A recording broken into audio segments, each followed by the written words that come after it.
Well, good morning, everybody. This is Barry Jones of Standards Plus History Academy. Saturday morning, so I'm getting at it a little bit later than normal. Trying to enjoy sleeping in for a change. Um, this is episode, I believe, 53, and we are talking about the S Force. This is the part two of the S Force. If you watched yesterday's episode, you know that we talked about Nixon and his desire to assassinate Castro before the 1960 assassination, how he uh, decided Operation 40 was not working fast enough. So he set out through his intermediaries and all the people that he trusted, private individuals mainly, starting with Howard Hughes and all the folks that emanated from that, to create an assassination team, which was called the S Force because it was put together by Santos Trafficante. We talked about uh, how that all came together and how the different mafia bosses cooperated in that, along with Robert Mayhew, Johnny Vercelli, uh, Sheffield Edwards from the CIA. We talked about the 15 names. They were all Cubans from Miami, recruited back by Santos from Operation 40 so they would have CIA cover. We talked about the training bases where they were spread out and how two of the bases in particular, one had a trainer named Frank Sturgis, another had a trainer named E. Howard Hunt. These are names that should be familiar by now. And then we talked about how Tosh Plumley, the pilot, would pick them up and take them down to the border. They'd sign in as government workers and then disappear across the border to Clint Murchison's ranch, deep, deep down the heart of Mexico, further south of Mexico City. And they would do their training there with Carl Jenkins and William Rip Robertson, two CIA, fully vested CIA agents. Told you about the source for all this, coming from Santos Trafficante through F. Lee Bailey and Daniel Sheehan.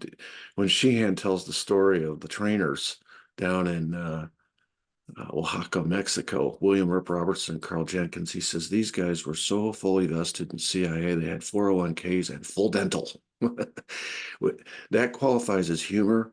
When you listen to Daniel Sheehan, he's normally pretty sober in his presentations, and so that's about as funny as it gets. But anyway, uh, this ranch was owned by Clint Murchison, another off the books guy. So that was the genius of the plan, was using all these private individuals, private financing. We talked about how the money came from Las Vegas hotels and casinos off a skim, transported in fancy Cadillacs and suitcases through New Orleans down to Miami into Meyer Lansky's bank. Meyer Lansky would send it to Switzerland to a bank there, launder it, and then it would eventually be wired back to a bank in Mexico City called the Banco Internacional into an account owned by Manuel Aguirre. Okay, so that's what we covered yesterday. And of course, a lot of that uh, was covered in prep work. The backstory that I laid in days prior to that, talking about Nixon and his fear that the FBI was going to investigate that check in 72, 73, 74, because he knew that check would lead back because it was the same bank. It was the Banco Internacional in Mexico City, the same account, Manuel Aguirre. They investigate that check in 72 about Watergate. It's going to lead back to this S Force in 60. Same bank account, same bank, same owner of the bank account was making the payments to the assassination team in 60 that was making the payments in 72 to the Watergate burglars. So he was scared about that. He was also scared about E. Howard Hunt. He said E. Howard Hunt was the key. He was the lever. You can see why he would be afraid. An investigation of E. Howard Hunt and Watergate, what it would lead back to, because he knows what it would lead back to, and that's the S Force in 1960. And of course, he keeps talking incessantly about the Bay of Pigs and how this is going to reopen the Bay of Pigs, and it would be unfortunate for everybody, CIA, for us, for the country. And we found out from Bob Haldeman that when he says the Bay of Pigs, he means the JFK assassination. So pretty clearly, Nixon is very afraid, which was the answer to our question yesterday, that investigation of Watergate is going to lead back to the JFK assassination. And that check and the players like E. Howard Hunt and Frank Sturgis, same players in both. So he's very concerned about that. You notice in all those tapes, he very rarely mentions anything about Watergate. Doesn't seem really that concerned about Watergate itself. It's what it leads to. So that's the backstory for today. Today's a key episode. I saved it for Saturday intentionally because it's going to be a little longer, I think. And I don't have the pressure trying to get through before first period starts at school. So this is a crucial piece of the puzzle today. And I've labeled it S-Force Part 2, and it's the same question. What was Nixon's deepest secret? And boy, I think today really, I think it unlocks. It's like a key. It's like the Rosetta Stone. I really think the Watergate scandal is the Rosetta Stone to understand the JFK assassination. If you watched an episode, I don't even remember, they're all running together now, but a few episodes ago, I told you how I personally got invested in the JFK assassination, the study of it. It had not, that wasn't my intention. My intention was to study Watergate. That was what I was teaching. That's what I took a college class in. And, but I could never answer some questions, some key questions about Watergate, what Nixon's motivation would be, until I went back and studied the JFK assassination. And then everything fell into place for me personally. This is a couple pictures here. A lot of people don't realize this, they don't know this, but Richard Nixon was in Dallas on November 21st, 1963. He was there for I believe it was a Pepsi or Coke, I don't remember which, one of the soft drink companies. He was there speaking to, it was either a convention or some sort of meeting that's board of directors, whatever. But he was there in a capacity as a private citizen, because remember now, he's out of government. Okay, so he's there trying to make some money. At least that's the appearance of it. Okay, he was interviewed. This is a copy of the interview that he gave to the Dallas paper, where he predicted that JFK would drop LBJ in the '64 reelection campaign. So they did an article about that. They grabbed him up. He was there in town, so they grabbed him up, did an interview with him. He's a pretty prominent political figure, whether he's in government or not. The bottom picture is what was on the front page of the Dallas Times Herald on the 21st. And they say in the caption there underneath, you got a picture of Nixon. It says Nixon today, JFK tomorrow. And so very interesting to note that Richard Nixon was in Dallas the day before JFK was in Dallas and was assassinated. He was also at a meeting at Clint Murchison's estate in Dallas late that night, where LBJ was, where J. Edgar Hoover was. This was a meeting of some pretty powerful movers and shakers. We'll talk more about that meeting when we get into the LBJ aspect of this case and what went down at that meeting. It's awful interesting that Richard Nixon was present. So there's that.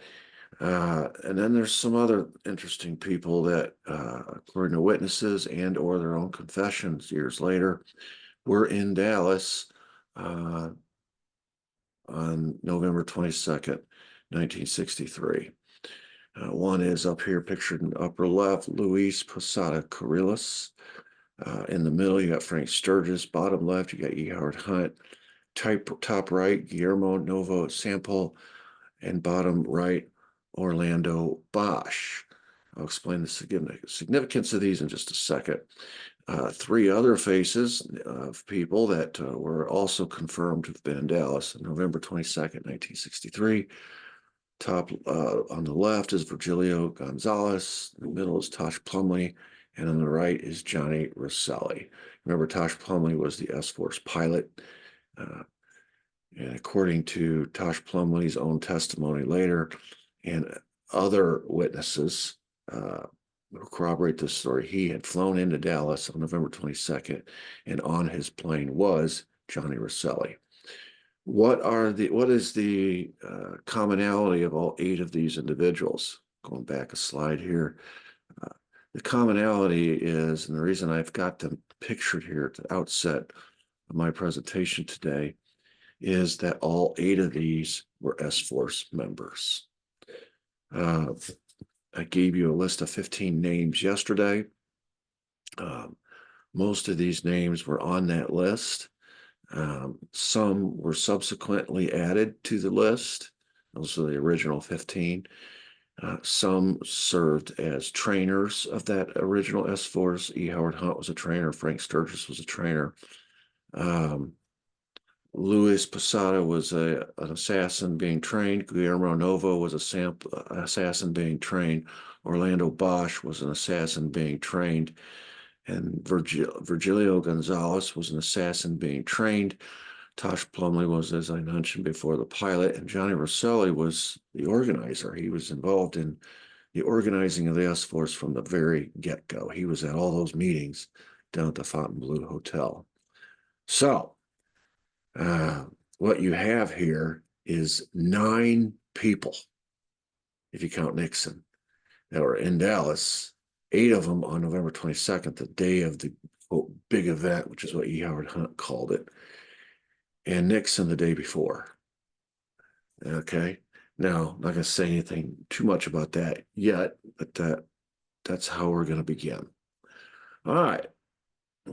We have gotten now to August of 1960. Remember, this is an election year, and all of this has been taking place. The creation of this S-Force, Nixon wants it consummated.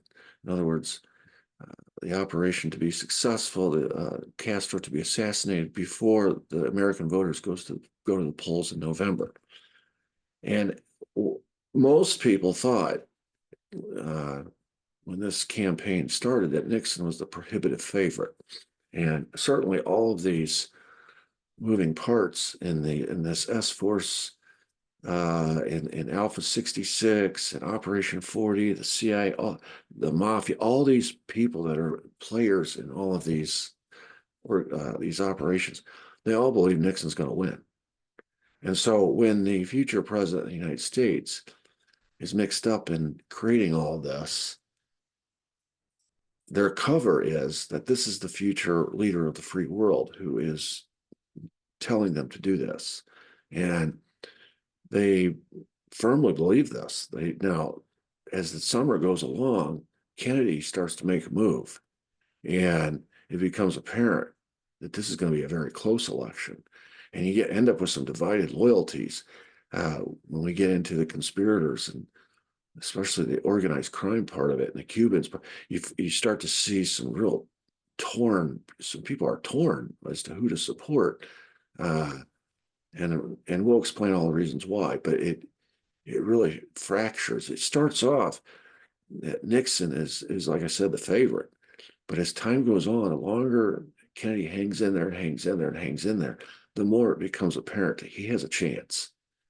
So by August of 1960, the S-Force, which has been together now since June, has been training, and their training has involved hitting a moving target from distance with high-powered rifles from 3 locations. And of course, the rifles would be equipped with scopes. And as I explained earlier, this was necessary because they have made the determination that they'll never get close enough to Castro. He's got body doubles. He's got a security force that's on high alert constantly. Fabian Escalante is experienced with all these assassination attempts. They got spies all over Miami, New Orleans. It seems like they always know it's coming. So the only way they're going to be able to get him is from distance, which involves high-powered rifles, a triangulated hit, 3 teams, shooters, spotters, 3 locations. You catch them in the middle between 3 guns, and high-powered rifles and scopes. Now, this should mean something going forward, but I'm just laying the groundwork here. But a month later, September 1960, and this is standard operating procedure. The CIA briefs the two candidates after their conventions. They've been nominated about their uh, operations. And so Nixon doesn't really need to be briefed. He's running all these operations, so he's fully aware. But Kennedy doesn't know. And Kennedy's actually running around using it as a cudgel against Nixon. And he's not doing enough to get rid of Castro. And it was just because Kennedy doesn't know what's going on behind the scenes to get rid of Castro. But because it's all classified, Nixon can't respond in kind. He can't say anything about it. And so Nixon's growing increasingly frustrated that this Cuba thing is now being used against him, and he can't respond. And so here's Kennedy getting briefed by the CIA about Operation 40 and about the 5412 committee, but they don't tell him anything about the S-Force. And that's a super secret. Operation 40 is classified. 5412 committee is classified, but the S-Force, if there's a classification above classified, that's it. And so they don't tell him that.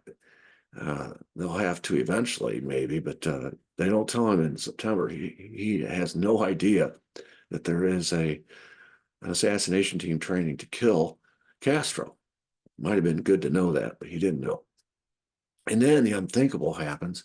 In November 1960, Nixon loses. This throws everything into a state of chaos as far as all these operations are concerned. You got a new president now, which means you can have a new vice president in charge of the 5412 committee. So that's a change. The guy that's in charge now doesn't know the extent to which all these operations, what's going on, what their intentions are. Okay, a lot of recalibration is going to have to take place. And I'm not going to get into all of the things that happened with the Bay of Pigs and all that stuff in between, Cuban Missile Crisis, et cetera, et cetera. But suffice it to know that when Kennedy wins the election in November, it turns upside down and topsy-turvy everything that had been planned to just continue as it had under Nixon, the new president, who has been running everything for the previous 8 years as vice president. So there'd be like a flow, a continuity of 16 straight years, same guy kind of running everything. Well, that's gone. That's gone. Well, we're going to fast forward to May 14th of 1962, because is at this point that Bobby and JFK now have been in office for 2 years at this point, a year and a half, basically. And they have learned through the Bay of Pigs and that disaster and subsequent things that they've learned about with Operation Mongoose and all the things that the CIA's been up to trying to get rid of Castro. They've learned that there's been a plot to kill Castro. And so Bobby goes to the CIA counsel, Lawrence Houston, and the CIA chief of security, Sheffield Edwards. Now, you remember Sheffield Edwards was at that meeting at the Fontainebleau when they put this S-Force together. He was representing Nixon. And he's still there at the CIA. And so Bobby goes to see him. Actually, they come to see him at Justice Department headquarters. And he wants assurances, Bobby does, that all the CIA mafia plots to assassinate Fidel Castro had been terminated. That's over now, right? Right? And they assure him, yes, you can tell your brother, the president, there are no such plots still remaining to kill President Castro. This is crucial, absolutely crucial, because Kennedy's made some promises he's got to keep. After Bay of Pigs, he made a promise to Khrushchev that Operation 40 would be shut down and there would be no more attempts to invade Cuba, but he lied. He flat out lied. All he did is change the name of the operation to Operation Mongoose. He was still determined at that young stage of his presidency to get rid of Castro. And so he just changed the name and it became Operation Mongoose. Well, Khrushchev's not stupid. Khrushchev figures this out. He realized he's been lied to. This is partly the reason they put the missiles in Cuba, which becomes a big problem in 62. to repel any future invasions of the Americans, because he told Castro, he says, listen, you stopped the Americans once, but they're not going to stop. They're going to keep coming. And so they put the missiles in. We end up with the Cuban Missile Crisis and on the verge of nuclear war. And as a result of the Cuban Missile Crisis, Kennedy changes his mind about this stuff. He realizes, boy, we came close to nuclear war over Cuba. We're not going to do this again, not on my watch. So this time, and that was one of the promises he made to Khrushchev to get him to remove the missiles. He says, this time I will shut down we will never invade Cuba again, not while I'm president. And Khrushchev's like, well, you promised me that before and you lied to me. You've got to give me more. That's not enough. I don't believe you this time. And so that's why Kennedy had to also agree to remove our missiles from Turkey and Italy that were aimed at the Soviet Union. So it became a quid pro quo. Now, nobody here knew that. Nobody in the public knew that. The only part that was announced was that the Soviets were going to remove their missiles. But that was the public part of the deal, because Khrushchev doesn't have to run for re-election. So it doesn't matter if he so-called wins this confrontation or loses it, the eyes of the people of the world. He's not up for re-election. He's but Kennedy is. And Kennedy needs a victory after the defeat at Bay of Pigs. And so that was the deal. I will agree to remove our missiles from Italy and Turkey, but that has to be private. No one can ever know. I will also promise never to invade Cuba again. That has to be private. No one can ever know. The only public part of this deal is that you will remove your missiles to get us off the cliff of nuclear Armageddon. And Khrushchev says, oh, that's fine. I'll take my victory privately, and you can take, it'll look like I'm backing down, but we all know I've won this exchange because I got two things and you got one. I got your missiles removed from Italy and Turkey and a promise never to invade Cuba. And all you got from me was I'm going to remove my missiles from Cuba. But publicly, that's what we'll announce. So you'll get your little victory publicly, but I'll take mine privately. Well, anyway, I said Kennedy changed after that. And he's like, we can't go back to that. And so that's when he shuts down all these bases, Operation Mongoose bases. He takes all their C4, he takes all their weapons and their ammunition.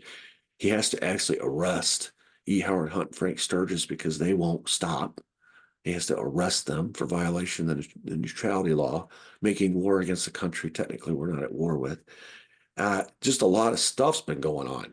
And then they find out that there's this assassination plot against Castro. And so they want assurances. Bobby goes to get those assurances from the head of the CIA. I think that's noteworthy where he went to get the assurance. He went to the CIA and he gets this assurance, and they flat out just lied to him, because at the exact same time that Sheffield Edwards and Lawrence Houston are telling Bobby, yeah, all that's done. That's all in the past. They, at that moment in real time, they have a point man on Cuba. William Harvey is delivering poison pills to his mafia liaison, Johnny Rosselli, to kill Castro.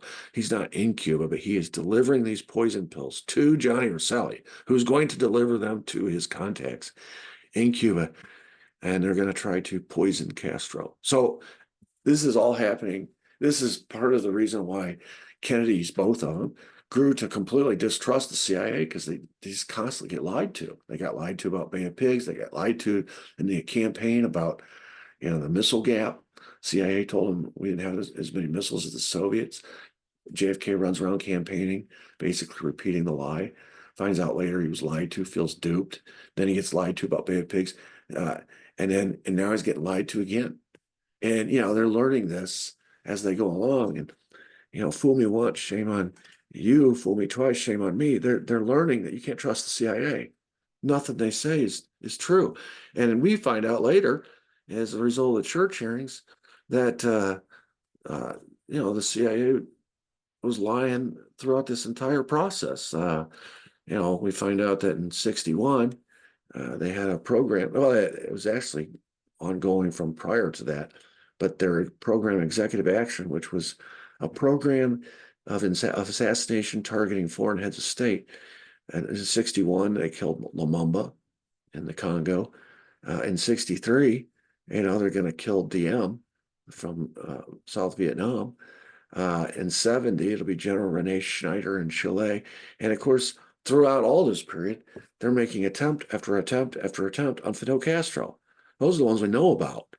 And the question is, how many others were there?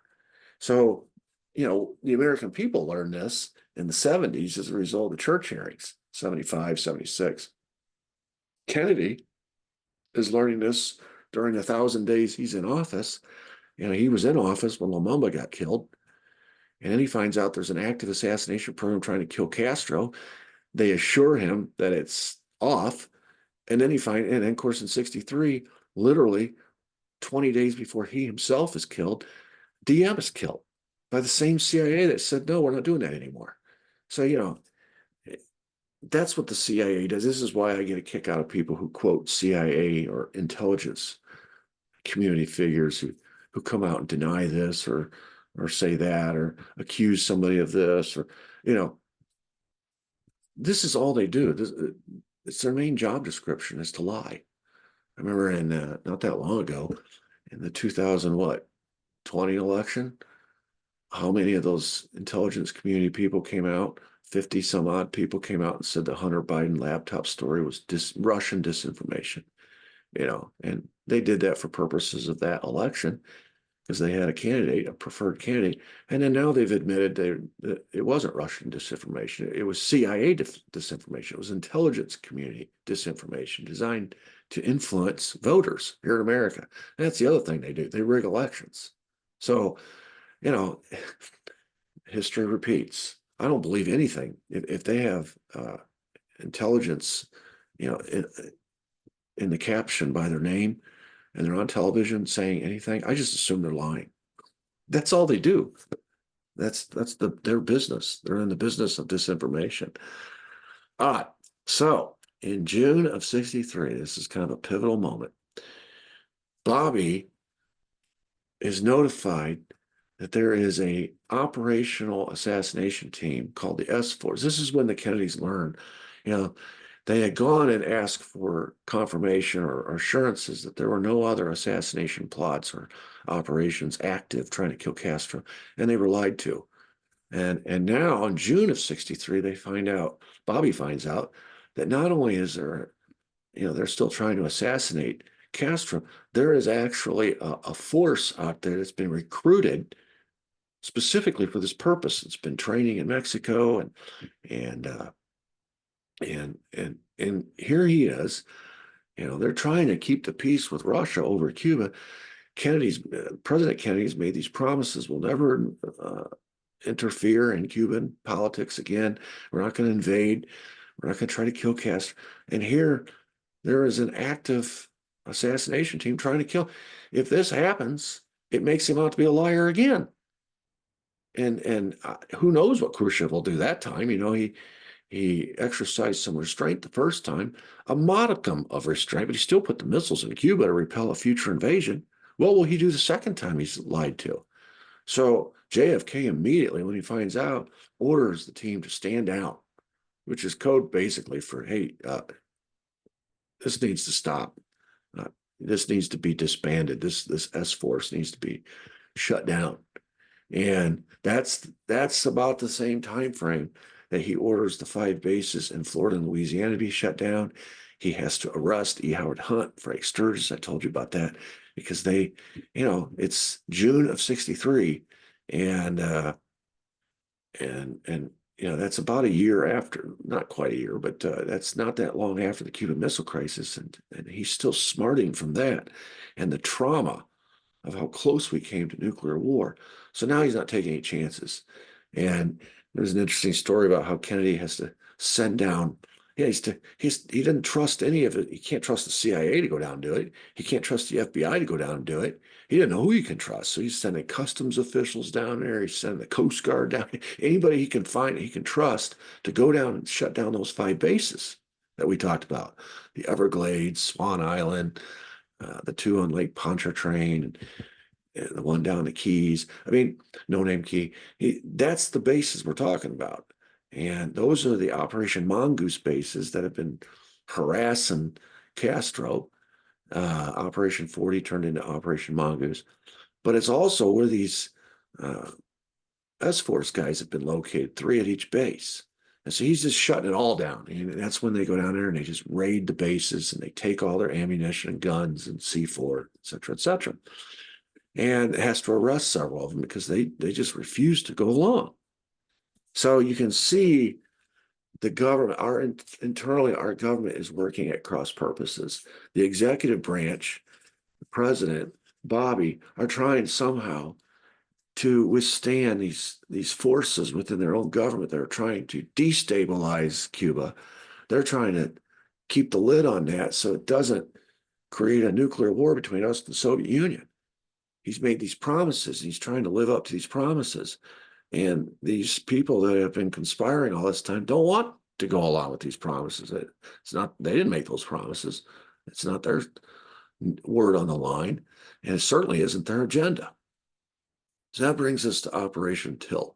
Now, this is really important because it shows the mindset of these S-Force members. And we know this story.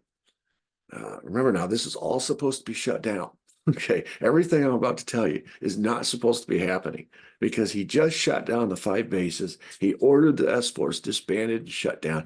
All of it is supposed to be done with. Okay, so the story I'm about ready to tell you comes from, is not supposed to be happening, number one. And the reason we know about it is it comes from a couple sources. One, both of them were there. And we found out later from them what had happened. One of the guys that was there was Richard Billings, pictured here. Richard Billings was a writer at this time with Life magazine, and he was sort of a legacy writer because his daddy, John Shaw Billings, was one of the first managing editors. In fact, he was the first managing editor of Life magazine. So he got the job from his dad. He was also involved with the CIA's efforts to overthrow Castro. He had been recruited by the CIA's Operation Mockingbird into their stable of media personnel, either writers or TV people or whatever. These are people that are telling the story as in real time, telling the story. I think it was Napoleon used to say, history is written by the winners. And what the CIA wanted to do was control, again, disinformation. They want to control the story that the American people know about what they're up to. And so that's what Operation Mockingbird was to infiltrate the media with their people or hire or put on the payroll people that they can trust to write the story the way the CIA wants the story written. And one of their favorite guys was this guy, Richard Billings. And there's a lot of evidence that Life magazine was sort of bought and paid for by the CIA. And of course, Richard Billings was. And so as one of their Operation Mockingbird captured writers, he was often allowed to accompany missions. In fact, they would bring him along to accompany missions so he could report the inside scoop the way they wanted it reported. So an Operation Tilt that we're going to be talking about, he's on this boat. He's included in this mission. He's there. Okay.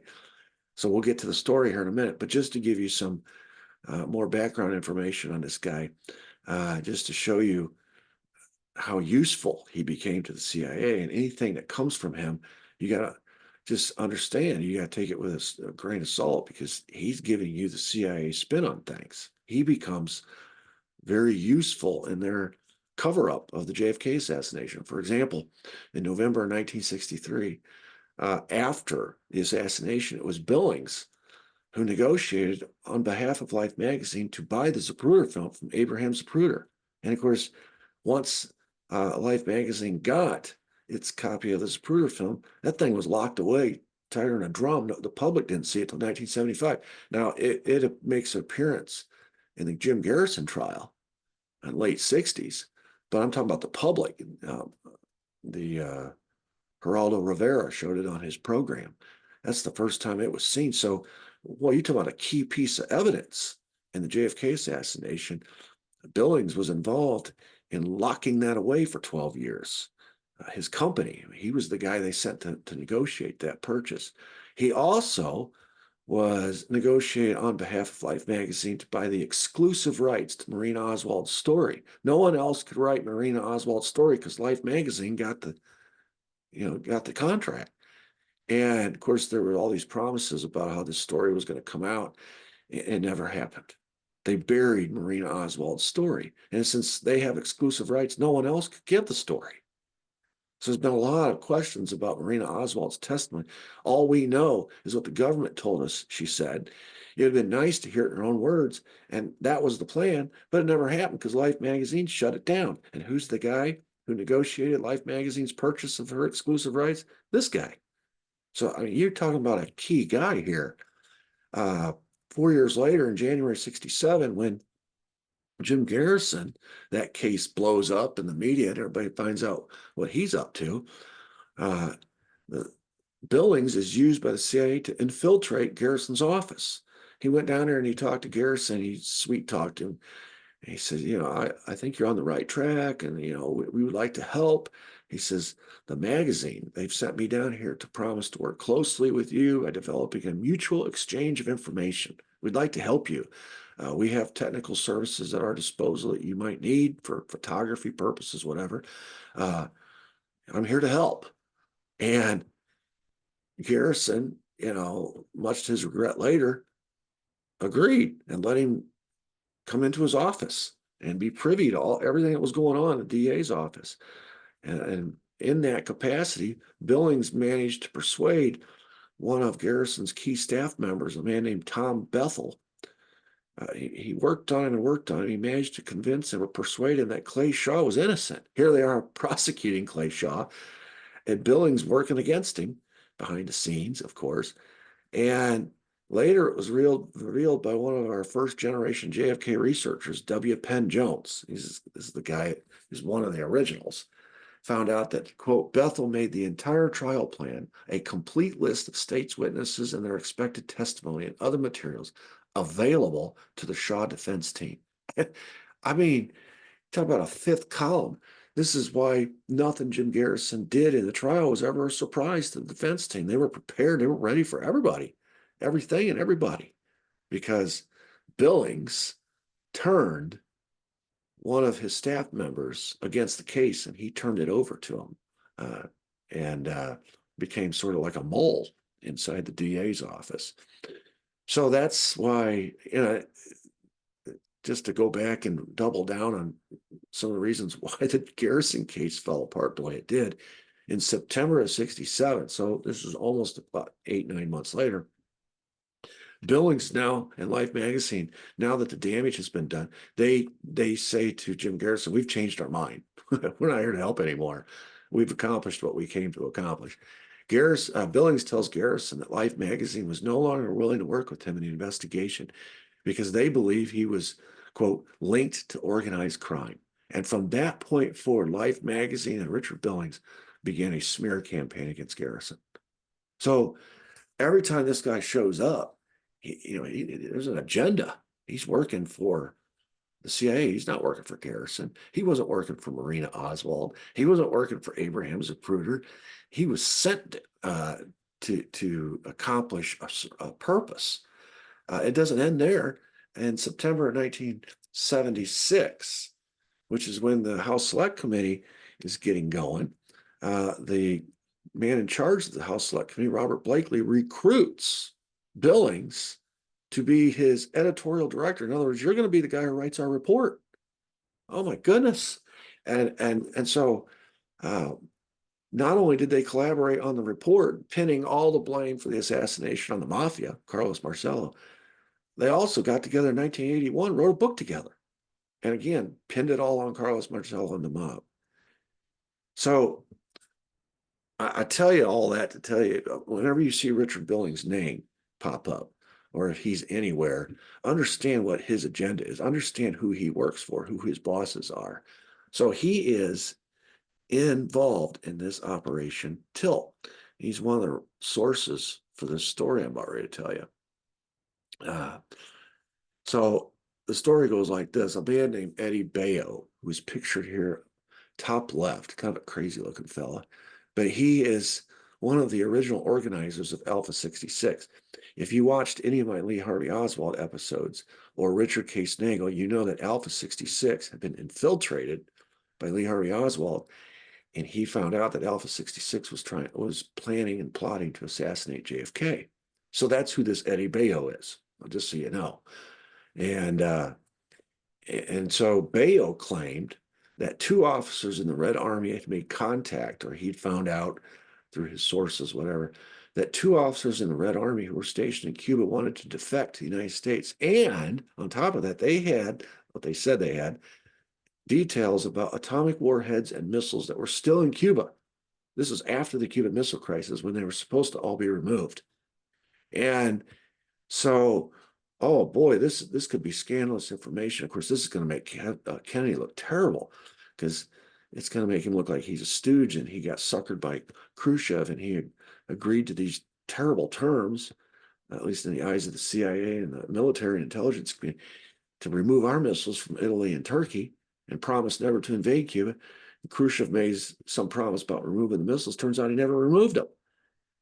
And boy, they'd like to find out if that's true. And if it is true, they'd really like to publicize it and get it in the papers with pictures of these officers and stuff, so that they can embarrass Kennedy and reverse his policy of rapprochement by this point with Cuba. You know, you can't do this. So William Paulie, he's pictured here. If you look on the left side of this poster, he's the third red box down. And so that's William Paulie. John Martino is the second box on the left, on the left-hand side. He's in the middle between Eddie Bayo and William Paulie, so he's the second one down. And Frank Sturgis, who's not pictured on this poster. These are the three men that began planning Operation Tilt. And the whole idea behind this plan is to get in there and somehow extricate these two officers and bring them to America, along with their information. And of course, that is going to involve either a plane or a boat or possibly both. And what they'd like to do is be able to have their favorite media guy available to be there with them to record this whole operation, get pictures of these two officers when they bring them back to the boat or the plane, and then they can run this big scoop in Life magazine. And it's going to make the CIA look like heroes, because they're finding out the truth about what's really going on there. And then they led this secret operation to rescue these two Red Army officers. It's going to make the CIA look like the conquering heroes. It's going to make Kennedy look like a doofus. That's the whole point. That's why Billings is there. So they want pictures, they want a story, and so he's going to tag along with the S-Force as they go to extricate these two officers. Later, as they're putting this plan together, they realize, you know, if we're going to be there anyway with these Alpha 66 guys that have been recruited into the S-Force, we might as well make an attempt on Castro's life while they're there, try to kill two birds with one stone. So the Operation Tilt becomes sort of there's like a dual purpose. One is to extricate these two officers, and the other is to kill Castro while they're there. Now, understand, this is after Kennedy has ordered all of this shut down. This is after he's closed the 5 bases. This is after he's taken all their weapons, all their ammo, all their C4. This is after they've assured him over and over again, there's no more assassination plots against Castro. There's no more This is after he made a promise to Khrushchev that we were not going to intervene. We're not going to invade Cuba. We're not going to try to assassinate Castro. We're not going to mess around in Cuba anymore. This is after all that, and they're still doing this. And so they're just literally disregarding Kennedy. They're not even listening to him at this point.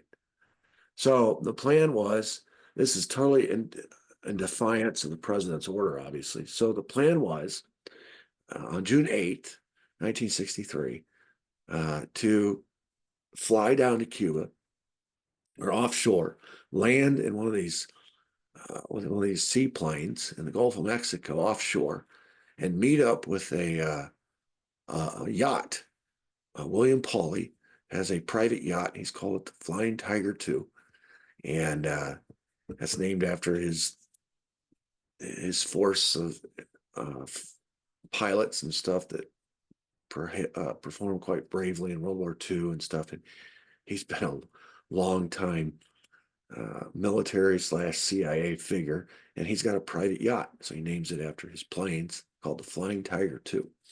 And that yacht is going to meet the seaplane, which is the Catalina PBY. It's an amphibious aircraft, and they're going to meet in the water. Plane will get them close, and the yacht will get them closer.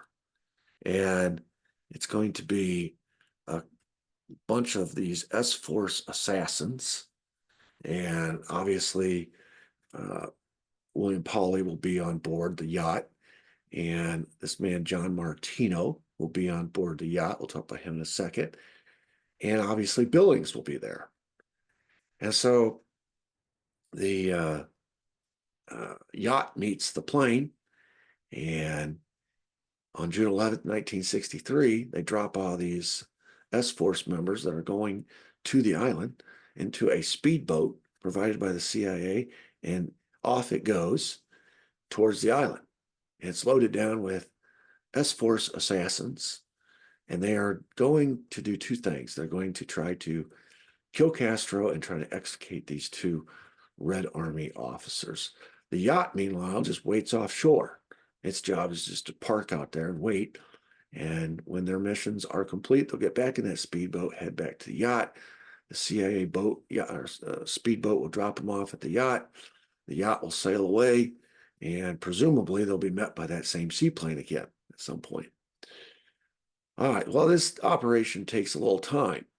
And so after those S-Force members hop off into the speedboat and off they go, the folks that are left on board the yacht have some time to kill, and they're sitting around and they're talking and they're drinking. And one of them, in particular, John Martino, who's been involved in the planning of this whole thing, is complaining bitterly. That's his picture right there on the right.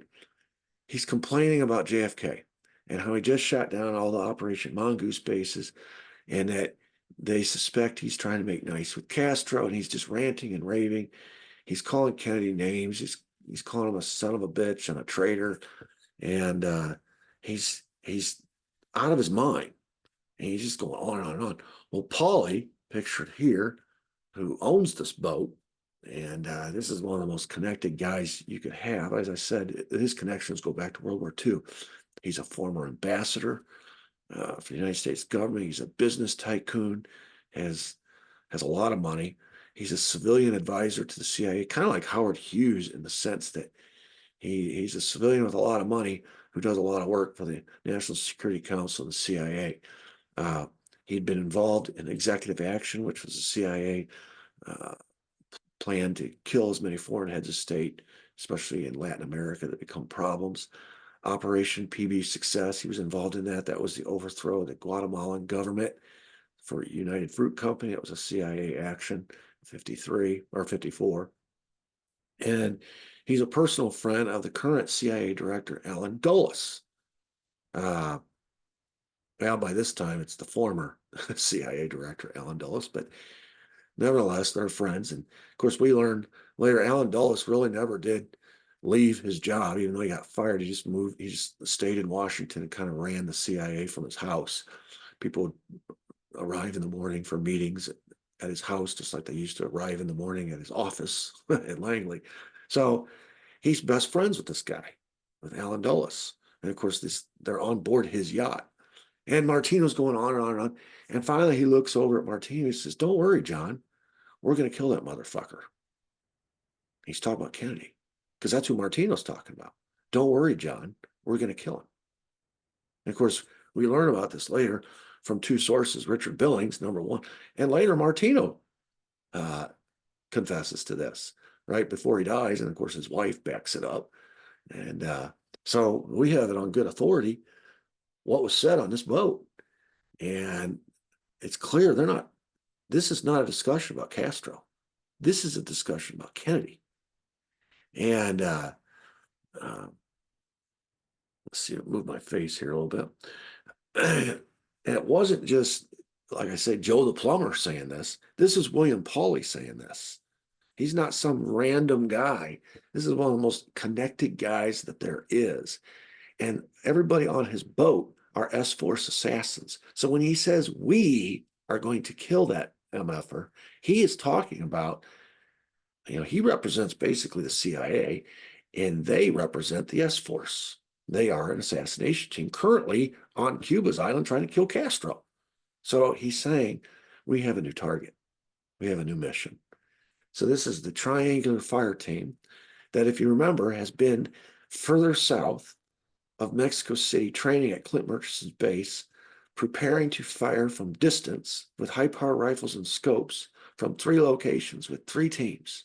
It's a triangulated hit. That's what they've been training, okay? And that is the triangular fire team, otherwise known as the S-Force. That who is saying that we're going to kill that MFer. Now, this June 8 mission, Operation Tilt, ultimately fails. They don't extricate the 2 Red Army officers, and obviously they don't kill Castro. And so at this point, from this point forward, you can see all of when you take into consideration all this other stuff we're learning, you see this is when Oswald is sent to New Orleans. This is when they begin sheep dipping him. You can see all the gears turning towards a new mission and a new target. And because they've realized, as long as Kennedy is alive and president, he's probably going to win re-election in 64. So that's another 5-6 years, as long as he's alive and president, we aren't going to be allowed to kill Castro. We're doing this right now. We're not supposed to be. He's not going to let us kill Castro. So the bigger problem is not Castro. The bigger problem is Kennedy at this point. And that's what he's trying to explain to Martino. Well, Martino's explaining it to him, and Paulie is reassuring him. Yeah, I know. We know. We're going to take care of him. Don't worry about it.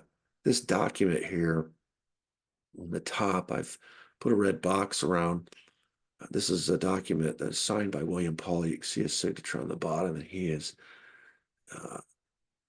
acknowledging in this document the help of the Central Intelligence Agency and all these different operations that they've been involved in prior to this. This is not Operation Tilt, but these are prior operations.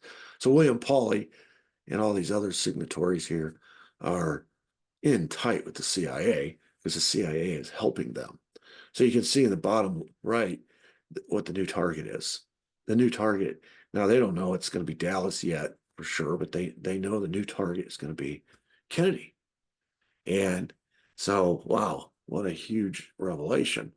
So from that point forward, you start to see, like I said, these gears turning. And the first attempt, as they began following Kennedy around the country, he's campaigning. So he's going around the country. That's how you do it. And they're trying to find a place where they can carry this out. November 2, 1963 is one of the first. Now, it's not the first. We learned when we talked in the episode about Richard K. Snagel, there was originally a plot to set Lee Harvey Oswald up to be the patsy for him being killed in Washington, D.C. But because that was, that came undone when Richard K. Snagel went in and gave himself up. If you remember, he shot that bank and got himself arrested and said, I'd rather be sitting in a jail cell than commit murder or treason. And the CIA is like, oh, we can't kill him now. Not yet. So that forestalled the attempt in Washington, D.C. So they relocate Oswald back to Texas and into New Orleans, and they begin sheep dipping him. Meanwhile, as we get into the fall, JFK is planning to go to Chicago. There's a football game there going on. I think it was Army and Navy or Army and Air Force. It was 2 of the armed forces were playing a football game there at Soldier Field. He was going to end up there. But before that, he was going to motorcade to the city. And it was going to be almost identical to the motorcade November 22nd in Dallas. Downtown, high office buildings, et cetera, et cetera. Well, an FBI informant, whom we've already learned Lee Harvey Oswald was an FBI informant, he only gave the name Lee, said that 4 snipers were in Chicago and they were planning to shoot Kennedy with high-powered rifles. And he was specific. He said a couple of them were Cubans. And the ambush, according to this informant, was set to happen along the route of the presidential motorcade. And so this was sent to the FBI, which forwarded it to the Secret Service, which the White House found out about it. And the White House canceled the trip due to, quote, safety concerns. Well, it was after the White House canceled the trip that the Chicago patsy, this is the guy that would have been notorious if the assassination had happened in Chicago like it was originally planned. He'd never even heard of Lee Harvey Oswald. He was the Dallas patsy. This was the Chicago patsy. He has almost an identical background to Lee Harvey Oswald. He was in the Marines, the military. He was trained as a sharpshooter, as of course we know all the Marines were. He served in Atsugi in Japan with the U-2 program. He trained anti-Castro Cubans. I mean, it was the exact same personal background that Lee Harvey Oswald had. Well, he had been set up to be the patsy, and so they don't arrest him. They're following, and until the White House canceled the trip. They had notice of this way in advance, and they had notice of Thomas Arthur Valley, of course, because they're the ones setting him up prior. But they just follow him around, but they don't arrest him until after the White House cancels the trip. You can't arrest the patsy before the trip is canceled. He can't kill the president while he's incarcerated. So they waited until after the trip, then they arrest him. And we'll talk about what happens to Thomas Arthur Valley here in a minute. Meanwhile, they're looking for these 4 snipers. And there was a cleaning lady, and she happened to be cleaning the room of a rooming house. And she called the FBI and says, hey, there's this, I was in this bedroom, and laying on the bed were all these high-powered rifles. And there was a map of Chicago, and there was ammunition. And when they investigated further, they found out the 4 Cubans were staying there. So they're like, oh, we got them. And so they begin staking it out. Well, they end up staking out this rooming house, and they caught 2 of them. They lost 2 of them. 2 of them got spooked. They saw what happened to the other 2, and evidently they had some warning, and so they fled. But they caught 2 of them. And the reason we know this story is because one of the Secret Service agents who was in Chicago, his name is Abraham Bolden. I'll show you a picture of him in just a second. He's the first African-American Secret Service agent to serve in the White House detail by the request personally of President Kennedy. And since then, he'd been reassigned back to Chicago. He'd been in Washington for a brief time, but he's been reassigned to Chicago, and he's there.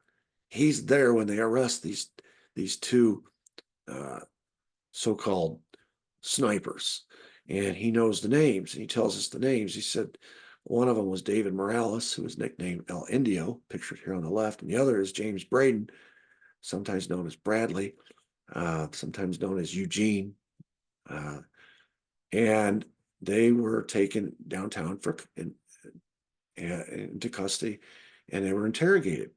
And according to Abraham Bolden, he was present at this interrogation. He was present when they were brought in to the office and they were in custody. And so he knows their names. Well, the trip gets canceled. And of course, these Cubans, I guess these snipers deny everything because the Secret Service releases them. Unbelievably, they released these guys. Seems like you could have got them on weapons charges at the very least, but they released them. And the other 2, of course, are in the wind. They never did catch them. Meanwhile, they've got this guy, Thomas Arthur Valley, in custody. An hour and a half after they arrest him, they just released him, fined him $5 for having a hunting knife on his car seat. He wasn't needed. Since the trip was canceled, they had big plans for him if the trip had gone through and JFK had been assassinated, but he was going to be the Lee Harvey Oswald of Chicago. But now they don't need him, so they release him, and he just disappears. Researchers looked for years for this guy. Where is this guy? They heard this story. They wondered, where is this guy? We want to talk to him. He's disappeared.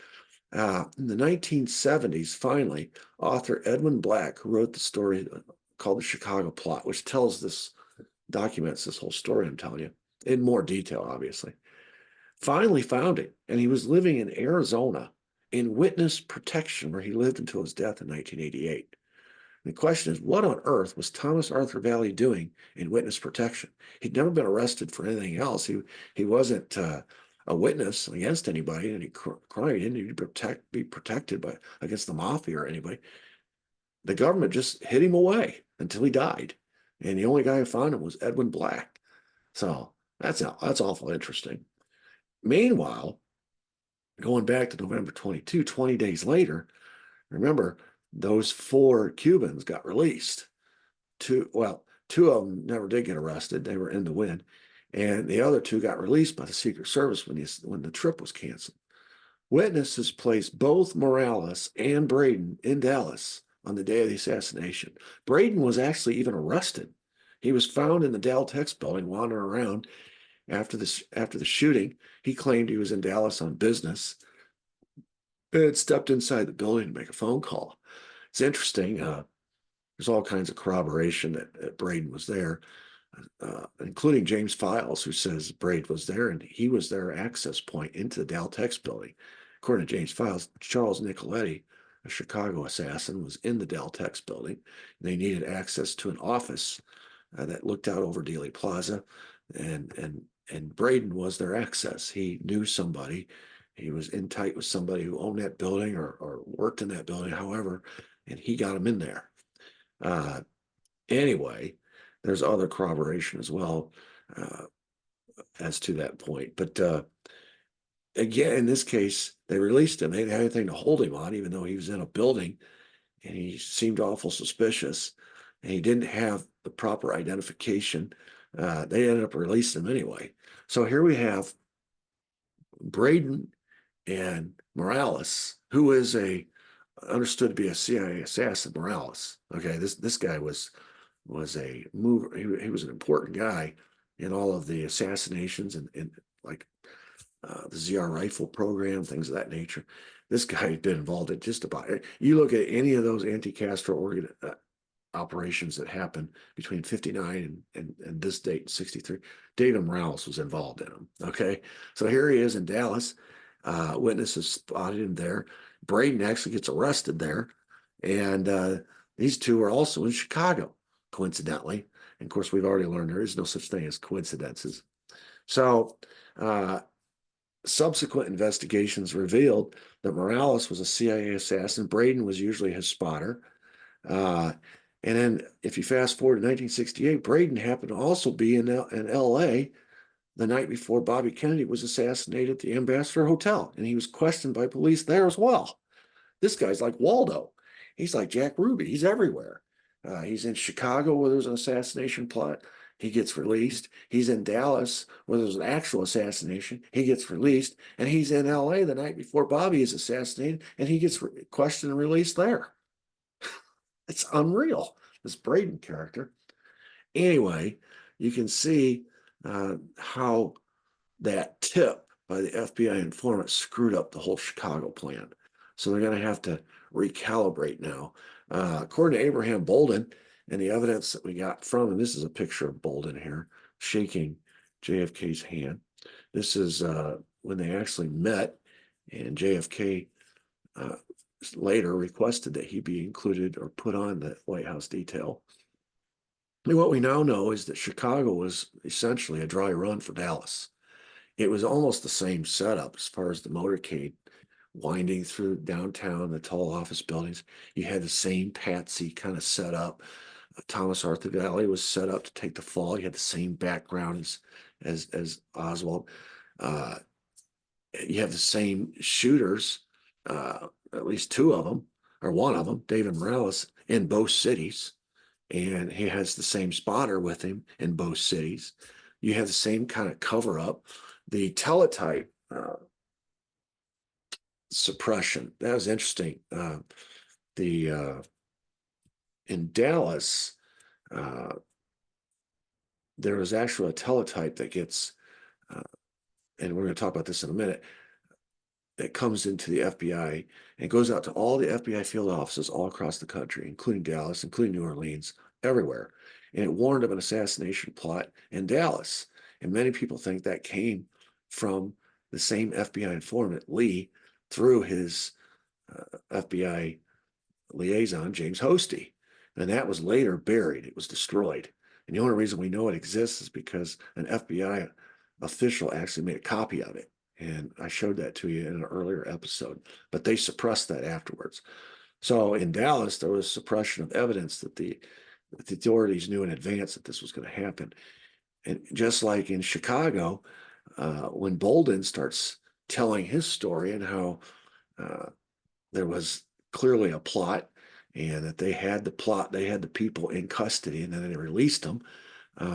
They framed up Bolden and ended up putting him in prison and concocted a whole bunch of charges against him that turned out later to be false. They just literally made up a case to discredit him, one of their own, to put him in prison to discredit his story. So that's what happens. And you have in Dallas, you have a cover up that they knew in advance the assassination was going to happen. And in Chicago, you have a cover up that involves putting Bolden in prison to discredit his story that shows that they knew in advance that this was going to happen as well. So, boy, there's just so many commonalities between the two cities and the two plots in those two cities. Well, then we fast forward. So that was November 2. By the way, just as an aside, on that same day, November 2, if you remember, there was another assassination took place 9,000 miles away in Vietnam, and that was Diem.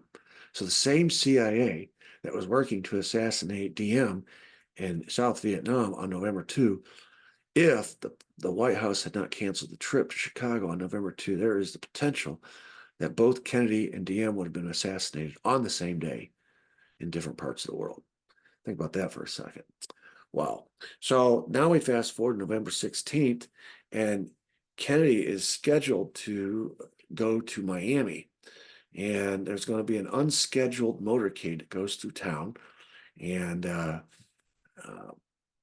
before he eventually ends up where he was going to go speak, and that gets canceled. And the reason it gets canceled is because this man, Joseph Miltier, this is a notorious right-wing extremist. Okay. And he was a John Birch member. He was one of these ultra right-wing guys that, and nobody who was a John Birch member had any sympathy at all for John F. Kennedy.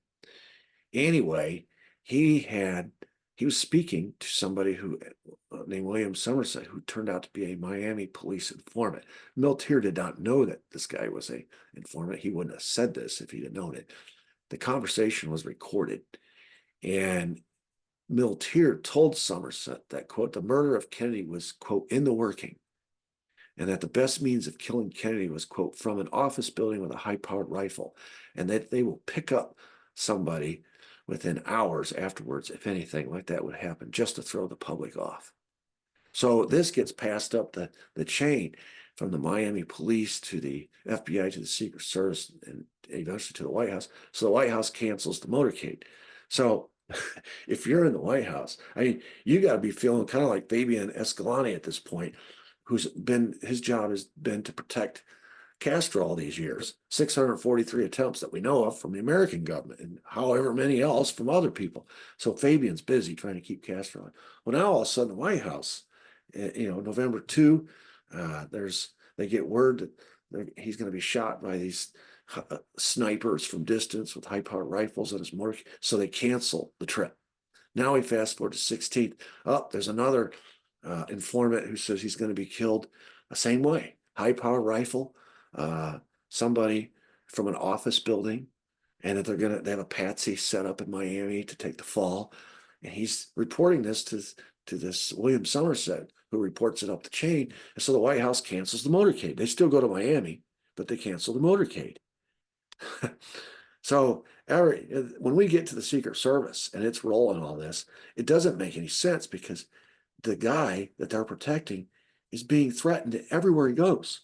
If you're the Secret Service, you got to be on high alert. You can't be asleep at the switch unless it was intentional. So now that we fast forward 2 more days to Tampa, and the president's going to go to Tampa, and he did. And he actually did. He went to Tampa, and there's a letter. As you see this letter here, that they from the Cuban commandos, that's what they call themselves, and they somehow the police find out about this threat that they are going. You can read the letter. It says the Cuban commandos have the bombs ready for killing JFK and Mayor King High, either at the airport or at the convention center. And it goes on to describe something. So they're naming where it's going to happen.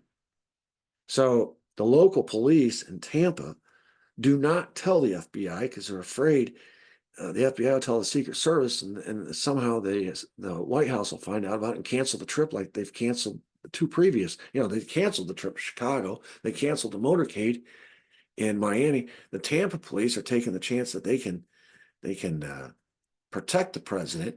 They just don't want him to cancel the motorcade or the trip because, it's not often you get the president of the United States to come to your city.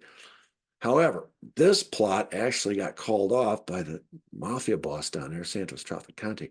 Once he knew that the police had been tipped off, he canceled the trip. Now, the reason we know that is because remember who's telling us this whole story to begin with. We started off yesterday's episode, and I told you that Santos Trafficante was telling F. Lee Bailey and Daniel Sheehan all of what happened and that involved those four Cubans that eventually got arrested at Watergate and who they were and what they'd been involved in.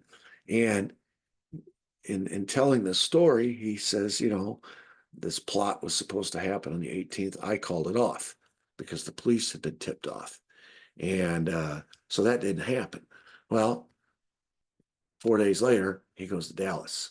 And of course, the teletype has been squashed so that there is no FBI informant to stop or to warn the necessary people to stop him from coming to Dallas.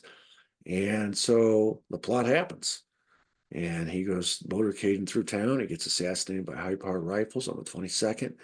The FBI ignores the teletype and literally tells, Hosty is told by his superior officer to burn it, to destroy it. I don't ever want to see that again. And then Oswald gets blamed. So you got your Dallas patsy who gets blamed. And what we discover and what Santos Trafficante says, literally, right? He just says it right to F. Lee Bailey and to Daniel Sheehan. The S-Force did this. They set up Oswald in advance to take the fall in either case, whether they are able to assassinate Castro, because that was their original plan, or Kennedy, which was their backup plan. Oswald was the fall guy either way. All they did was change patsies or change targets and keep the same patsy. And then William Somerset has another conversation back in Miami with Milt Tier, who's jubilant after the assassination. And he says, quote, everything ran true to form. I guess you thought I was kidding when I said he'd be killed from a window with a high-powered rifle. And so Somerset passes this up the chain. And boy, all of a sudden you realize, they've been stalking him. They went first in Chicago on November 2nd. Then they went to Miami on the 16th. They also went to Palm Springs that night at the 16th, where JFK went to his house. They have a family compound down there, and he stayed overnight. He was down there, he might as well stay. And they blasted neighbors. They rented the house next to the Kennedy family compound and blasted Cuban music at him all night long, to the point it drove Kennedy so crazy he had to leave the next morning. Then he goes to Tampa.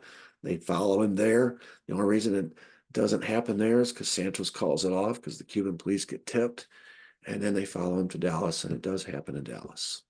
So that all started as a result of them changing targets. And we know that they changed targets because William Paulie on the yacht tells John Martino, don't worry, John, we're going to kill that guy. And that's the guy that's connected to the CIA and the S-Force. It's his yachts transporting them around. They're waiting for the S-Force to come back from their mission in Cuba. And that's who's saying it. And from that day forward, they start stalking Kennedy. And everywhere he goes, they're there waiting for him. And some of the plots didn't materialize, as we've learned, because of informants and things of that nature, letters. But it's just so fascinating to see how they make a decision to change targets because Kennedy is now an obstacle to their ultimate objective was to get rid of Castro. Now, I've put these pictures here because this is what Nixon is really afraid of when you fast forward to the Watergate scandal. And this is why you hear him saying what he says on the tapes. According to witnesses and or in some cases confessions by these people, like E. Howard Hunt, for example, at least 8 S-Force members were present in Dealey Plaza on the day JFK was killed. So you got Luis Posada Carrillo's top left. I had him pictured at the beginning of today's episode. He's one of them. Guillermo Novo Sample underneath him. Orlando Bosch at the bottom. That's the left-hand column. These are all S-Force assassins. These are the guys that were trained in Mexico, further south of Mexico City. They were the guys trained to hit a moving target from distance with high-powered rifles and scopes in teams of 3, or 3 teams in 3 locations with a shooter and a spotter. That was their training, okay? And that's exactly how Kennedy got killed. Then you have Virgilio Gonzalez. Now I have a star next to him because he was in Dallas. He was also in Washington and was arrested at the Watergate. He was one of the burglars. And then he was also an assassin that was trained as an S-Force assassin. So he's in 2 places. Then you have Frank Sturgis, top right. I have a star next to him as well because he, as an S-Force member, he was one of the trainers. You remember he was at one of the, I think it was No Name Key, the base. He was the trainer of these S-Force assassins. He's also found in 72 arrested at the Watergate Hotel. So that's why he has a star. And then the bottom right is E. Howard Hunt, who was one of the S-Force assassin trainers at the Everglades. And here he is also arrested as the lookout. And then sort of at the command center running the whole show, the Watergate, he was found at the Howard Johnson Hotel across the street from the Watergate. So you have 6 people on this slide that were present. These are all S-Force related. Some of them are S-Force assassins, some of them are S-Force trainers, but all of them are S-Force members. They're all in Dallas on the day JFK was killed. But that's not all. And of course, we've already learned that Nixon was in Dallas the day before. Okay, that's not all. And there's a couple other people that were S-Force members that were in Dallas on that day as well. I'm not going to talk about James Files today. He'll come up later. And Charles Nicoletti, who was in the Deltex building shooting from behind. We'll talk about them later. The ones I want to focus on today are Johnny Rosselli and Tosh Plumlee. Tosh Plumlee, as you remember, was the pilot. And he flew in and confessed later to have flown into Dallas, landed at Redbird Airport, and dropped off Johnny Rosselli, who was on his plane. Tosh Plumlee was an original or Operation 40 member as a pilot. Then he got recruited back by Santos into the S-Force to be the pilot that flies him around. And of course, he was in Dallas on that day and confessed later to having flown in Johnny Rosselli. Of course, we know Johnny Rosselli's role in putting together the S-Force. He was one of the original organizers. He brought all the parties together. He was at the meeting, and the meetings, plural, in Fontainebleau. And here he is in Dallas.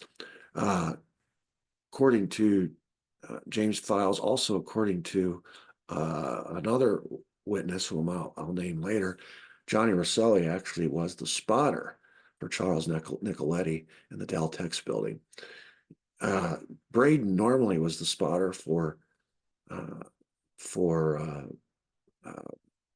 forget his name, the other Cuban. Anyway, Braden got him access to the Deltex building, and then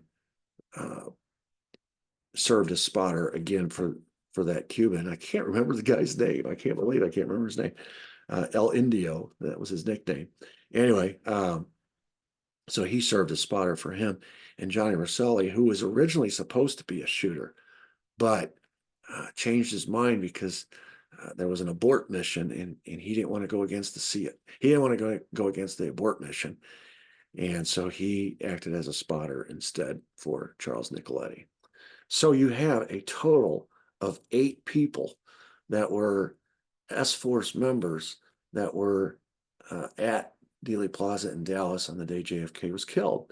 Here's the names. I've listed them for you. S-Force members in Dallas that were confirmed to have been present in Dealey Plaza on the day JFK was shot. All those names. Now, I've highlighted three of them in particular: Frank Sturgis, E. Howard Hunt, and Virgilio Gonzalez, because you'll notice all three of these are also, if you fast forward to 72, members, Watergate burglars. Okay. Five of the S-Force members that were in Dallas were also in Washington arrested at the Watergate.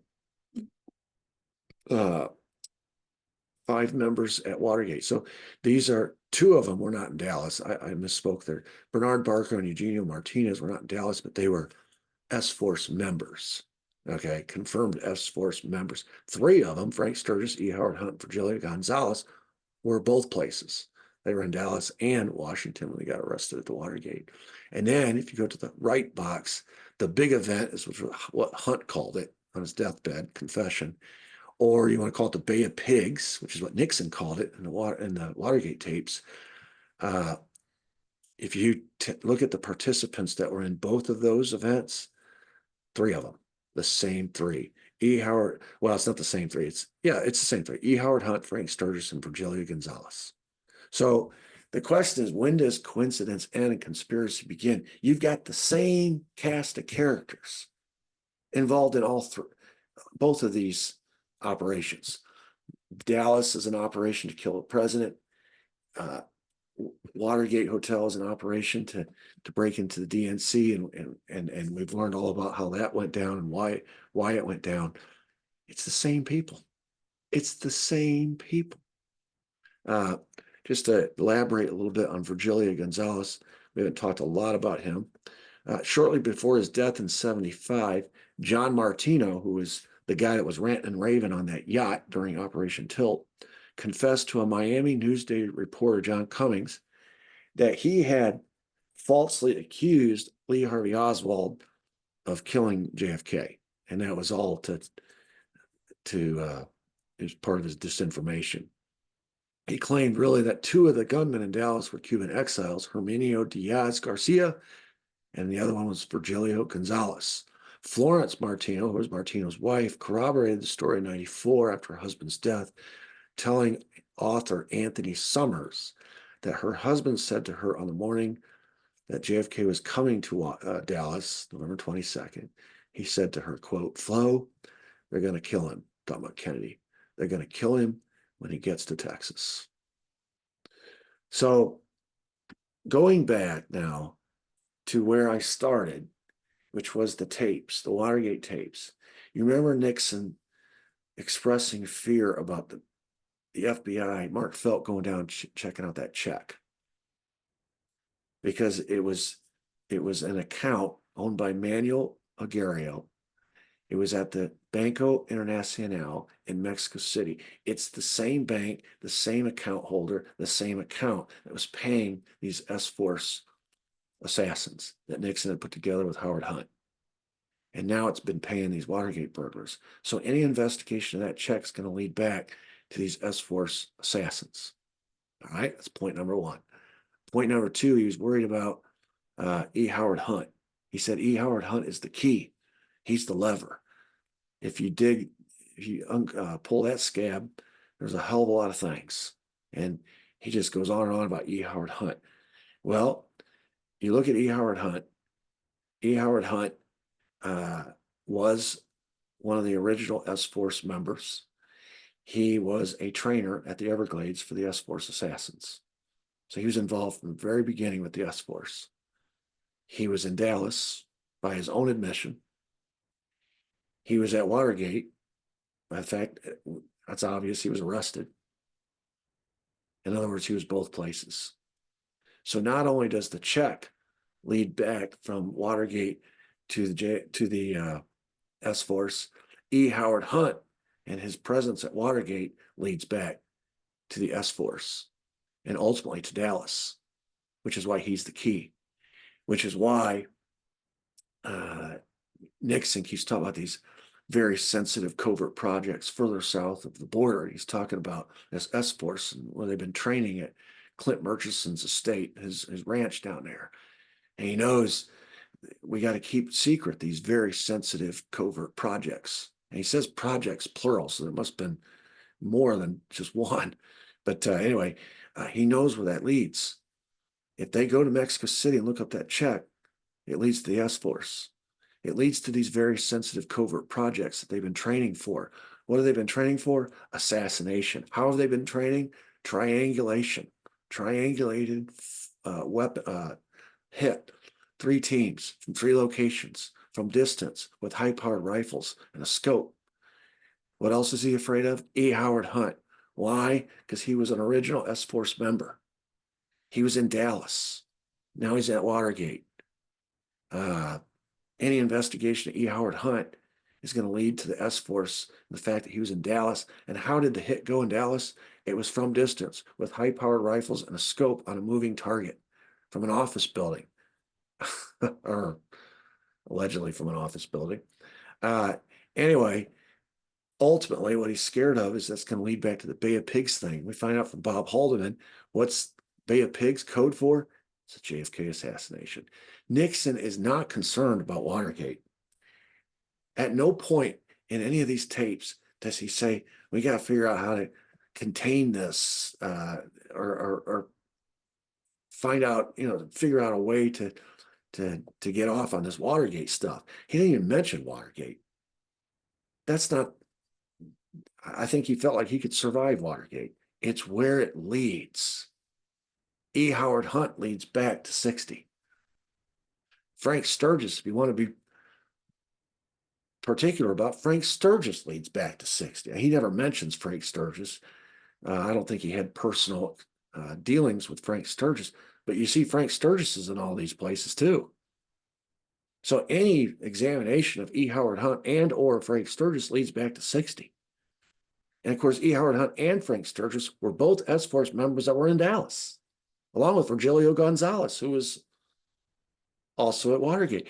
So just too many connections. And he, in his mind, from the moment he finds out who was arrested at the Watergate, of course, that name, E. Howard Hunt, is, oh, that's not good. And then he finds out about that check. Ooh, that's not good. That's that bank in Mexico City. That's how we paid him. This is all going to uncover something very, very bad, very sinister. And obviously it would be the ruination of Richard Nixon. And it would uncover the entire conspiracy to kill JFK. This is why I said when the Watergate Senate hearings were going on and Haldeman reveals to Senator Ervin what Bay of Pigs meant, what Nixon meant by that. He was talking about the JFK assassination. Everybody went quiet. Everybody just got quiet. It is a public hearing. TV can't. Everybody just went quiet because all these members are thinking what this means. Holy cow, Nixon's not talking about Watergate. Nixon's talking about the JFK assassination. Somehow, all of this goes back to the JFK assassination. If they had pursued it, they would be learning then what we are learning now. And boy, you think Watergate was a big story. Imagine the explosive story that would be. Watergate was a dimple in this big ocean. It was just like a ripple in this big ocean of all these covert activities that have been going on since 1959 and 1960, all in an attempt to get Castro. And when Kennedy stood up and became the obstacle to getting Castro, Kennedy became the target. And the S-Force, which was originally put together to get Castro, changed its target. They already had the patsies set up. They just changed their target and took out Kennedy instead. And Nixon, who was in Dallas the day before all this happens, and I'm sure knew the names of all these S-Force members that were also in Dallas the day of, was probably walking on eggshells for years, hoping this would never come out. And then when Watergate happens, he realizes, oh my goodness, I'm in trouble. And he tells everybody else, this is just a third-rate burglary, no big deal. But he knew the truth, which is why he was so panicked in those tapes. That's the connection between the Watergate scandal and the JFK assassination, which now makes complete sense why Nixon would be so reckless and take such a chance to be in or try to burglarize Larry O'Brien's office. Because Larry O'Brien is best friends with Robert Mayhew. And Robert Mayhew worked as Howard Hughes' number two. And as such, knew everything Howard Hughes was up to, including all the financial shenanigans we talked about earlier, but also the formation of this S-Force assassination team. Remember, Mayhew was at that meeting too, at the Fontainebleau. Mayhew was there with Mr. Sheffield Edwards, with Johnny Rosselli, with Santos Trafficante, with Sam Giancana. He was there. Now, if Mayhew wants to share that information with Larry O'Brien and or Jack Anderson, oh my goodness. Oh my goodness. So now all of a sudden, when I'm teaching this class about Watergate, I can explain to my kids when they ask me why. It can't just be about dirty tricks and trying to muddy up the Democrats. There's got to be more to it. And there was. There was. Okay. That's a lot of detail. I saved this for Saturday. I knew it was going to be a long one, but I wanted to get it all in. And what we'll do on Monday is tie it all up in a bow. I got some more details to add to this, but I'm going to tie it up in a bow on Monday. It'll be a little bit shorter, a lot shorter actually. But that is the story that Santos Trafficante told his lawyers, F. Lee Bailey and Daniel Sheehan. That is the 18.5-minute gap story that Nixon told his aides could not come out. That is what he was talking about in the 18.5-minute gaps, where he says, listen, guys, this is why we have to tell the CIA to tell the FBI to back off this, because if this ever comes out, I'm screwed, you're screwed, we're all screwed. This is what he told his aides in that 18.5-minute gap. And Santos Trafficante, I think there's people say, well, he's a mafia guy. You can't believe him. Well, he implicated himself in this story. He's the one who put the assassination team together. Now, it wasn't his idea. He was put up to do it, but they even named it after him.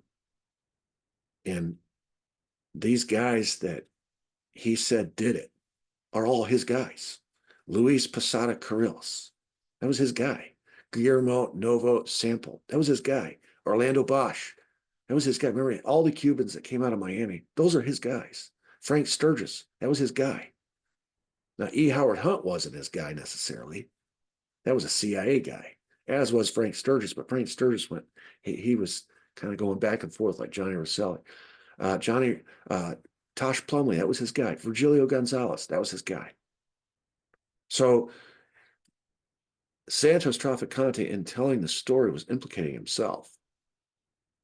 And the big question that F. Lee Bailey and Daniel Sheehan had was, what's the story with these 4 Cubans that got arrested at Watergate? And what he's saying is, these 4 Cubans are not Johnny-come-lately to E. Howard Hunt in this whole covert business. They've been working together since this Operation 40 and the S-Force was put together back in 59 and 60. I know because I put it together. I loaned these guys to the CIA to make Operation 40. I borrowed them back to create the S-Force. It's the same people. So in explaining to them, his lawyers, who they were, he had to explain to them the backstory. And in doing so, helps us understand what Nixon was hiding. It's a phenomenal story. It's a phenomenal story. I would encourage you, if you want to get more in depth on this, to go online and find Daniel Sheehan and take one of his courses. He lays it all out, and more in depth than I ever could. So anyway, that's enough. I'm wore out now. So check out my website, sphistory.com. Feel free to subscribe to my channel. It's free, this YouTube channel. Hit the notification bell, hit the thumbs up. And folks, this is Saturday, so I'm not doing one tomorrow. So you have 2 days to watch this before I drop a new one on Monday. You may need 2 days because it's kind of a long one. And until then, I hope everybody has a great weekend. Hope the rain stops here. We can go outside and enjoy the day. Until Monday, everybody have a great weekend. Thank you very much. Have a great weekend.